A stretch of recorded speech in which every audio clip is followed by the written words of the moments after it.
அண்ணன் ஆதரவு கேட்டு மாத்திரம் சுருக்கமாக முடிச்சுன்னு சொல்லியிருக்காங்க. நான் ஏற்கனவே சொல்லியிருக்கிறேன், நான் அரசியலை கத்துக்குட்டி. அரசியலுக்கு வந்து 3 வருஷம் தான் இருந்தது. அதுவும் முதலமைச்சருக்கு முன்னாடி பேசுறது முதல் தடவை. ஏதோ அவருக்கு நம்ம சொல்லி 2 வார்த்தைகள் சொல்லி அவர் நம்மளை பற்றி பாராட்ட மாட்டார் நினைச்சிட்டு நான் சொல்லலாம்னு நினைச்சிட்டு இருந்தேன். 2 நிமிஷம் 3 நிமிஷம் முடிச்சிடுறேன். நான் இந்த தேர்தலை பொறுத்தவரை இது நீதிக்கும் அநீதிக்கும் இடையிலான போர், ஜனநாயகத்துக்கும் பாசிசத்துக்கும் இடையிலான போர், சமத்துவத்துக்கும் மதவாதத்துக்கும் இடையிலான போர், தர்மத்திற்கும் அதர்மத்திற்கும் இடையிலான போர். இறுதியில் தர்மமே வெல்லும். நம் நாட்டில் ஜனநாயகத்தை குழி தோண்டி புதைத்து விட்ட மதவாத சக்தியான பாரதிய ஜனதா கட்சியை வீழ்த்த வேண்டும் என ஒரு மிகப்பெரிய ஒரு மாபெரும் கூட்டணியை அமைத்து தந்திருக்கிறார் நம்முடைய முதல்வர் அவர்கள். நான் நேத்து திருச்சிராப்பள்ளியில நான் வந்த உடனே பல இடங்கள்ல நம்முடைய கூட்டணி கட்சி தலைவர்களை சந்திச்சுட்டு பத்திரிகைகளுக்கு நான் பேட்டி கொடுக்கும் போது அப்போ ஒரு பத்திரிகையாளர் கேட்டார், நீங்க இந்த திராவிட முன்னேற்ற கழகத்தின் தேர்தல் அறிக்கைய நீங்க எல்லா இடத்துலயும் நீங்க சொல்றீங்க, அதோட பெருமையில சொல்றீங்க, ஆனா அதெல்லாம் அவங்க செய்வாங்களா, அது எப்படி செய்வாங்க நீங்க சொல்ல முடியுமான்னு கேட்டாங்க. நான் ஒன்னே ஒண்ணுதான் சொன்னேன். நான் இதே கேள்வியை 1 வருஷத்துக்கு முன்னாடி நீங்க கேட்டீங்க, எல்லா இடங்களிலும் கேட்டீங்க. நம்ம மகளிர் சுய உதவி, நம்ம மகளிர் உதவித்தொகை அதை திமுக அரசு செய்ய முடியாது நீங்க சொன்னீங்க. ஆனா நம்முடைய முதலமைச்சர் அவர்கள் அது செஞ்சு காமிச்சிருக்கிறார். இன்னைக்கு 1,15,00,000 ஏழை குடும்ப தலைவிகள் அதை பெற்று பயன்பெறாங்க. எவ்வளவு திட்டங்கள், கடுமையான நிதி நெருக்கடி, ஒன்றிய அரசு ஒத்துழைப்பு இல்ல இருந்த போதிலும் உங்களுக்கு மக்களை தேடி மருத்துவம், இல்லம் தேடி கல்வி, நிறைய திட்டங்கள் நம்ம கொண்டு வந்திருக்கிறாங்க அரசு. இந்த ஒன்றிய அரசு தமிழ்நாட்டுக்கு கொடுக்க வேண்டிய அந்த நிதியை கொடுத்திருந்தானா 100 விழுக்காடு நம்முடைய தேர்தல் அறிக்கையில் சொன்ன எல்லாத்தையும் நம்ம முதலமைச்சர் செஞ்சிருப்பார். மத்தியில பாஜக ஆட்சி வந்துடக்கூடாது. ஏன்னா தமிழ்நாட்டுக்கு மறுபடியும் இந்த மாதிரி சிக்கல்களை ஏற்படுத்துவாங்க, ஆளுநர் மூலிய சிக்கல்களை ஏற்படுத்துவாங்க. கிரேக்க மன்னன் பிலிப்பிற்கு ஒரு மாவீரன் அலெக்சாண்டர், ஹைதர் அலிக்கு ஒரு திப்பு சுல்தான், ராஜராஜ சோழனுக்கு ஒரு ராஜேந்திர சோழன், காண்டிமனுக்கு ஒரு வீர அபிமன்யு, ராவணனுக்கு ஒரு இந்திரஜித், பண்டித ஜவஹர்லால் நேருக்கு ஒரு இந்திரா காந்தி அம்மையார், முத்தமிழ் அறிஞர் கலைஞர் ஐயாவிற்கு ஒரு மு.க. ஸ்டாலின்.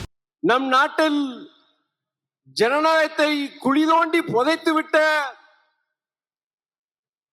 மதவாத சக்தியான பாரதிய ஜனதா கட்சியை வீழ்த்த வேண்டும் என ஒரு மிகப்பெரிய ஒரு மாபெரும் கூட்டணியை அமைத்து தந்திருக்கிறார் நம்முடைய முதல்வர் அவர்கள். இந்திய நாடே வியக்கம் பண்ணும் ஒரு சிறந்த ஒரு தேர்தல் அறிக்கையை அவர் வெளியிட்டிருக்கின்றார். பல முக்கியமான அம்சங்களை கொண்ட அந்த தேர்தல் அறிக்கையில் சிலவற்றை மட்டும் நான் இங்கே குறிப்பிட விரும்புகிறேன். சிட்டிசன்ஷிப் அமெண்ட்மெண்ட் ஆக்ட், குடியுரிமை திருத்த சட்டம், காமன் சிவில் கோட், பொது சிவில் சட்டம், இந்த சட்டங்கள் மூலம் இஸ்லாமியர்களின் உரிமைகளை பறித்துவிட்டு அந்த சமுதாயத்தை அச்சுறுத்துகின்ற மதவாத பாஜக ஆட்சிக்கு முற்றுப்புள்ளி வைத்துவிட்டு நமது இந்திய கூட்டணி ஒன்றியத்தில் ஆட்சியை கைப்பற்றியபின் முதலாவதாக அந்த சிஏஏ சிட்டிசன்ஷிப் அமெண்ட்மெண்ட் ஆக்ட் அந்த சட்டம் ரத்து செய்யப்படும், பொது சிவில் சட்டம் அமலுக்கு வராது என்று நமது தேர்தல் அறிக்கையில் கூறியிருக்கின்றார் நமது முதல்வர் அவர்கள். அது மட்டுமல்ல,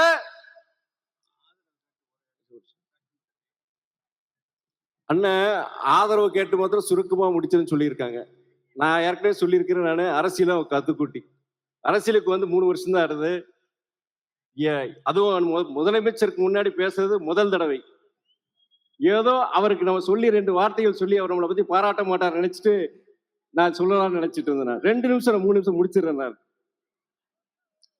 சாதாரண ஜனங்களுக்கு, ஏழை ஜனங்களுக்கு பயன்படுற மாதிரி ஒரு முக்கியமான சிலது மாத்திரம் 100 நாள் வேலை திட்டத்தை 150 நாளா அதை உயர்த்தி, சம்பளம் அதே மாதிரி நாளொன்றுக்கு 400 ரூபாய உயர்த்துறதுக்கும், அதே மாதிரி மகளிர் சுய உதவி குழுக்கு 10 லட்சம் ரூபாய் வட்டியில்லா கடன், அது இல்லாம நீங்க சாலைகள்ல இருக்கிற அந்த டோல்கேட் எல்லாத்தையுமே மொத்தமா அகற்ற போறாங்க.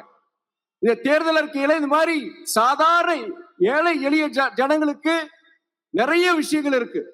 நான் நேத்து திருச்சிராப்பள்ளியில நான் வந்த உடனே நான் இன்னைக்கு பல இடங்கள்ல நம்மளோட கூட்டணி கட்சி தலைவர்களை சந்திச்சுட்டு பத்திரிகைகளுக்கு நான் பேட்டி கொடுக்கும் போது அப்போ ஒரு பத்திரிகையாளர் கேட்டார், நீங்க இந்த திராவிட முன்னேற்ற கழகத்தின் தேர்தல் அறிக்கைய நீங்க எல்லா இடத்துலயும் நீங்க சொல்றீங்க, அதோட பெருமையில சொல்றீங்க, ஆனா அதெல்லாம் அவங்க செய்வாங்களா, அது எப்படி செய்வாங்க நீங்க சொல்ல முடியுமான்னு கேட்டாங்க.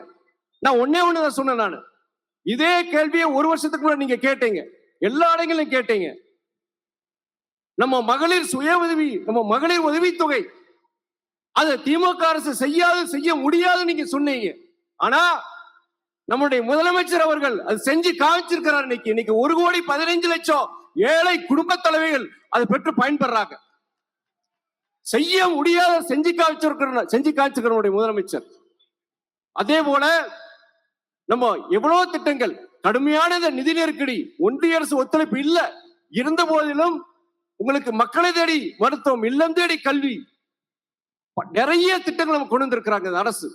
இந்த ஒன்றிய அரசு தமிழ்நாட்டுக்கு கொடுக்க வேண்டிய அந்த நிதியை கொடுத்திருந்தானா 100 விழுக்காடு நம்முடைய தேர்தல் அறிக்கையில் சொன்ன எல்லாத்தையும் நம்ம முதலமைச்சர் செஞ்சிருப்பார்னு சொல்லிட்டு, இது முக்கியமான தேர்தல், மறுபடியும் மத்தியில பாஜக ஆட்சி வந்துடக்கூடாது. ஏன்னா தமிழ்நாட்டுக்கு மறுபடியும் இந்த மாதிரி சிக்கல்களை ஏற்படுத்துவாங்க, ஆளுநர் மூலிய சிக்கல்களை ஏற்படுத்துவாங்க. நம்ம தமிழ்நாட்டுக்கு கிட்டத்தட்ட அது கடந்த புயல்லையும் அந்த வெள்ள அபாயத்திலையும் 37,000 கோடி தனிநபர் சொத்துக்களும் அரசாங்க சொத்துக்களும் போயிடுச்சு. அதுக்கு ஒரு பைசா கூட இது வரைக்கும் அவங்க கொடுக்கலாம். ஒன்றிய அரசு மறுபடியும் அவங்க ஆட்சிக்கு வந்தானா சிறுபான்மையினர் மொத்தம் கிடையாது, தமிழ்நாட்டு மக்கள் அனைவருக்கும் ஒரு பெரிய கேடா முடியும்னு சொல்லிட்டு கண்டிப்பா இந்த ஆட்சி வரக்கூடாதுன்னு சொல்லிட்டு நான் பேசிட்டு சொல்லியிருந்தேன். நான் இந்த தேர்தலை பொறுத்தவரை இது நீதிக்கும் அநீதிக்கும் இடையிலான போர், ஜனநாயகத்துக்கும் பாசிசத்துக்கும் இடையிலான போர், சமத்துவத்துக்கும் மதவாதத்துக்கும் இடையிலான போர், தர்மத்திற்கும் அதர்மத்திற்கும் இடையிலான போர். இறுதியில் தர்மமே வெல்லும். இந்த தேர்தலில் நமது கூட்டணி, நமது முதலமைச்சர் தலைமையிலான கூட்டணி மிகப்பெரிய வெற்றியை பெறும். கிரேக்க மன்னன் பிலிப்பிற்கு ஒரு மாவீரன் அலெக்சாண்டர், ஹைதர் அலிக்கு ஒரு திப்பு சுல்தான், ராஜராஜ சோழனுக்கு ஒரு ராஜேந்திர சோழன், காண்டிமனுக்கு ஒரு வீர அபிமன்யு, ராவணனுக்கு ஒரு இந்திரஜித், பண்டித ஜவஹர்லால் நேருக்கு ஒரு இந்திரா காந்தி அம்மையார், முத்தமிழ் அறிஞர் கலைஞர் ஐயாவிற்கு ஒரு மு க ஸ்டாலின் அவர்கள் தலைமையில் ஒரு மாபெரும் வெற்றியை பெறும். 40 நமது. நன்றி, வணக்கம்.